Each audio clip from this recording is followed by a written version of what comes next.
నేను ఒకటే అనుకుంటాను, మనలో ఏ ఒక్కరూ కూడా తప్పిపోకూడదు.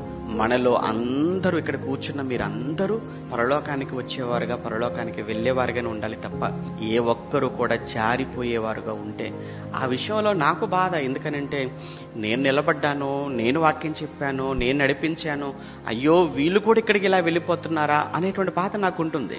మీరు మీ కుటుంబానికి యజమాని, మీ పిల్లలు తప్పిపోతే మీకెంత బాధ ఉంటుందో, నేను మీ అందరికీ ఒక పెద్దగా వాక్యం చెప్పి ఒక సువార్థికుడిగా ఉన్నాను కనుక నేను వాక్యం చెప్తున్నటువంటి చోట ఏ ఒక్కరు తప్పిపోయినా నాకంతే బాధ. ఒకవేళ ఈ బాధ మీకు అర్థం కాకపోతే ఏదో ఒక రోజు దేవుడు మీ పిల్లల్ని మీ మీద తిరుగుబాటుకు రేపుతాడు. ఖచ్చితంగా దేవుడు చెప్పాడు కదా, మనుషుడా దేవుడు వెక్కిరింపబడు, నువ్వు ఏది విత్తుతువో అదే నీవు కోస్తావు. గలతీ 6:7 అన్నాడు. దేవుడు వెక్కిరింపబడడు. నువ్వు నీ పైనున్న వాడిని గౌరవించకపోతే నీ కింద ఉన్న వాడిని పిల్లల్ని గౌరవించారా? నీకు వాక్యం నేర్పే నీ పైనున్నటువంటి సేవకులు, బోధకులు, వాళ్ళను గౌరవించినప్పుడు నీ పిల్లల్ని ఎందుకు గౌరవించాలి? ఇవన్నీ కూడా ఒకానొకరు జరిగినప్పుడు తలపట్టుకుంటాము, బాధపడతాము. ఈలోపే జీవితం అయిపోతుంది. జీవితం చేజారిపోద్ది. ఇప్పుడే మేల్కొనండి. మీ చేతికి వచ్చిన ఏ పని అయినా శక్తి లోపం లేకుండా ఇక్కడే చేయండి.